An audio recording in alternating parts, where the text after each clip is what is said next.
Hai semuanya, bagaimana kabar kalian? Semoga semuanya dalam kondisi yang fit ya.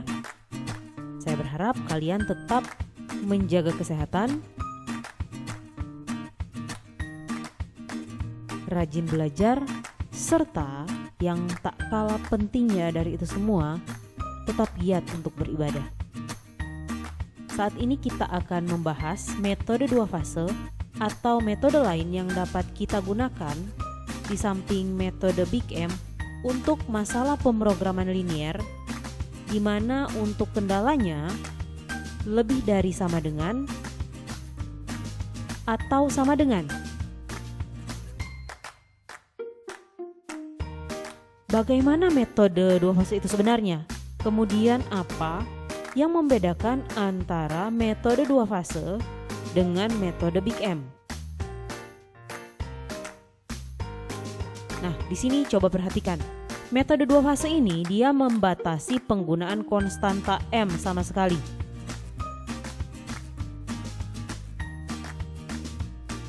Kemudian seperti halnya nama dari metode ini, 2 fase, metode ini memecahkan permasalahan pemrograman linier menjadi 2 fase.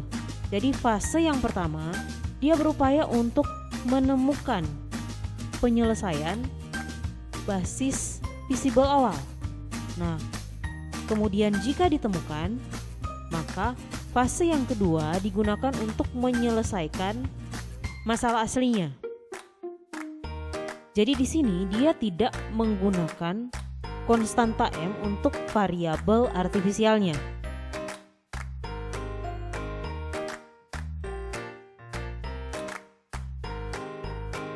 Berikut ini adalah tahapan daripada metode 2 fase.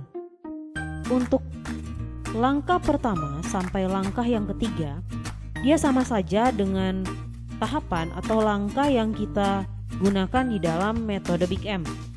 Jadi yang pertama kita modifikasi kendala sehingga ruas kanan kendala menjadi positif, kemudian kita lakukan identifikasi. Langkah yang pertama adalah modifikasi kendala sehingga ruas kanan kendala menjadi positif dan lakukan identifikasi. Kemudian, ubah setiap kendala ke dalam bentuk baku. Berikutnya, fungsi kendala berbentuk lebih dari sama dengan dan atau persamaan sama dengan tambahkan variabel artifisial yang lebih besar sama dengan 0. Yang membedakan dengan metode Big M terletak pada tahapan selanjutnya. Pada langkah keempat, kita mengabaikan fungsi tujuan yang asli. Kemudian kita gunakan fungsi objektif W-action. Dalam hal ini merupakan penjumlahan semua variabel artifisial atau variabel buatan. Ini yang dinamakan dengan fase pertama di dalam metode 2 fase. Selanjutnya kita lakukan metode simplex seperti biasa. Setelah kita melakukan metode simplex dan kita memperoleh tabel yang paling optimal, apabila W-action-nya lebih dari 0, maka tidak ada solusi visible. Dan kita tidak masuk ke dalam fase yang kedua. Sedangkan apabila W-action-nya itu sama dengan 0, maka kita bisa masuk ke dalam fase yang kedua.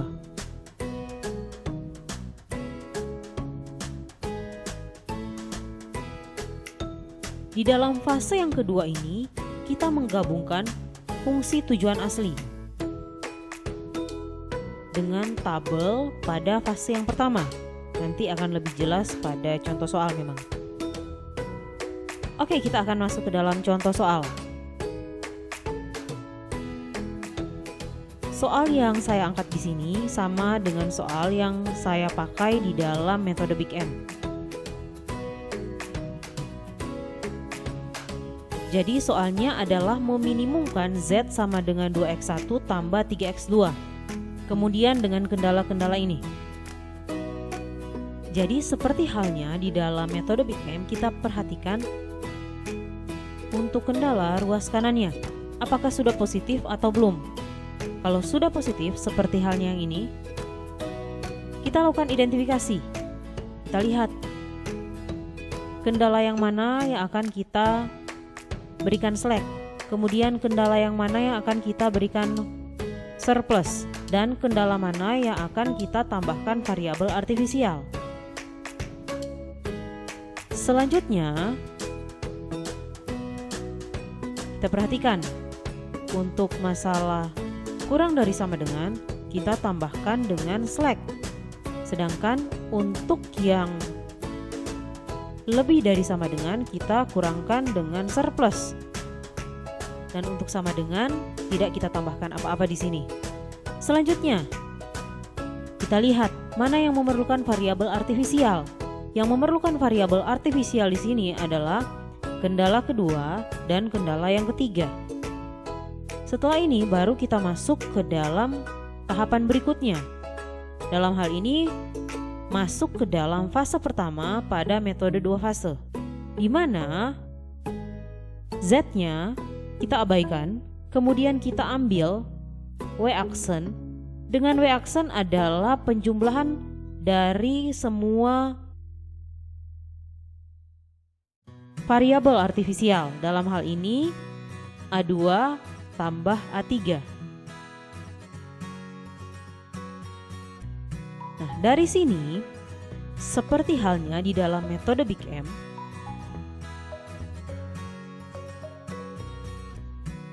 kita harus membuat variabel artifisialnya menjadi 0.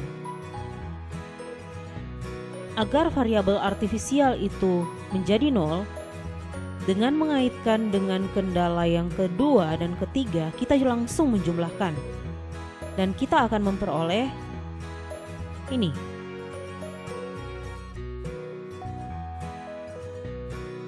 W-aksen tambah 2x1 tambah 4x2 kurang E2 sama dengan 30. Baru kita lanjut ke tahapan selanjutnya. Jadi ini dipakai untuk baris ke 0.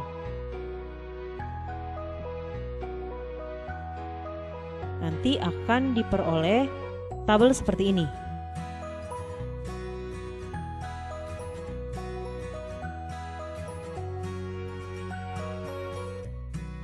Nah, sekarang kita lakukan simplex untuk masalah meminimumkan.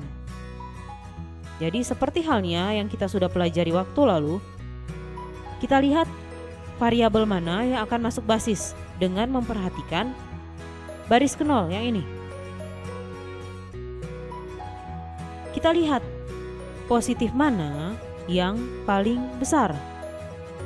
Dalam hal ini 4. Berarti X2 nantinya yang akan masuk basis. Nah, dia akan masuk kemana? Kita cek rasionya.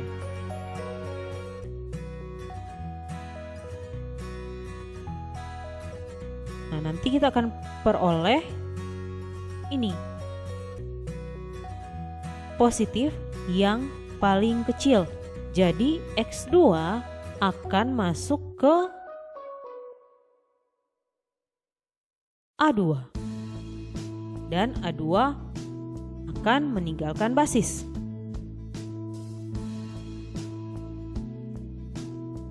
Nah, dengan melakukan operasi baris, kita akan menemukan tabel ini.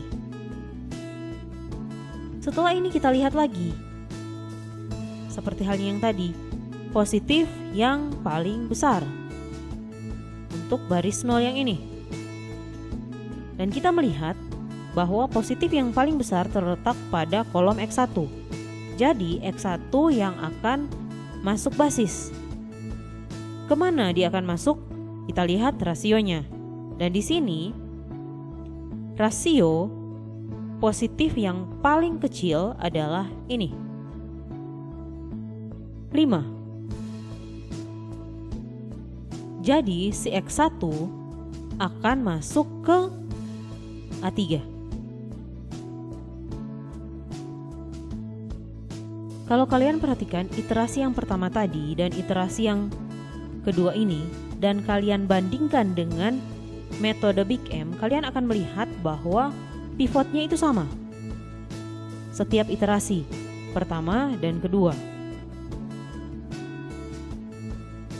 Oke, kita lanjut. Nah, di sini setelah kalian melihat pivotnya yang mana, kita lakukan operasi baris. Setelah kita melakukan operasi baris, nanti kita akan memperoleh tabel berikut ini. Nah, dia sudah mencapai tabel yang optimal karena di sini sudah tidak ada yang bernilai positif. Kemudian kita perhatikan untuk Y-aksennya, dia sama dengan berapa di sini? Dia sama dengan 0. Jadi kita bisa masuk ke dalam fase yang kedua. Jadi ingat, kalau misalnya kalian menemukan sudah dalam kondisi optimal, kemudian dia lebih dari 0, berarti dia tidak memiliki solusi yang visible. Tetapi kalau dia seperti halnya soal ini, dia sama dengan 0, berarti dia memiliki solusi yang visible. Jadi kita bisa masuk ke dalam fase yang kedua. Untuk fase yang kedua, kita ambil fungsi tujuan yang asli. Nah, kemudian kita bawa ke dalam bentuk ini dan kita gabungkan dengan tabel yang kita peroleh dari fase yang pertama. Nah, perhatikan di sini sudah tidak ada kolom A2 dan kolom A3. Mengapa demikian? Karena nilai A2 dan A3 di situ dia adalah 0, ya kan? Jadi kita tidak perlu memakainya lagi. Sekarang coba kalian perhatikan untuk tabel ini. Negatif 2 sama negatif 3 harus kalian jadikan 0. Bagaimana menjadikan negatif 2 itu menjadi 0? Jadi yang pertama, baris ini dikurangkan dengan negatif 2 dikali baris yang ini. Nanti kalian akan memperoleh negatif 2 ini menjadi 0. Nanti akan ada perubahan di sini juga. Kalian coba cari ya. Nah, setelah itu sudah fix. Sekarang negatif 3 ini yang harus kalian buat jadi 0. Caranya adalah semua baris ini dikurangkan dengan baris ini yang dikalikan dengan negatif 3. Nanti kalian akan memperoleh tabel yang ini. Nah, kalau sudah seperti ini berarti kita sudah sampai kepada kesimpulan akhir, di mana Z-nya sama dengan 25, kemudian S1-nya sama dengan 1/4, X1-nya sama dengan 5, dan X2-nya sama dengan 5. Selanjutnya contoh 2. Coba diperhatikan, kalau ada yang masih mengingat soal pada metode Big M, ini adalah contoh 2-nya sama. Nah, kita akan menggunakan metode 2 fase di sini. Nanti pada fase yang pertama kita akan menemukan tabel ini. Setelah kita menggunakan metode simplex, kita akan menemukan kondisi tabel yang paling optimal pada bagian ini. Coba kalian perhatikan, di sini sudah tidak ada yang positif. Nah, tapi perhatikan di sini. Di sini sama dengan berapa? Sama dengan 6. Berarti Y-aksennya lebih besar dari 0. Kalau Y-aksennya lebih besar dari 0 berarti tidak ada penyelesaian yang visible.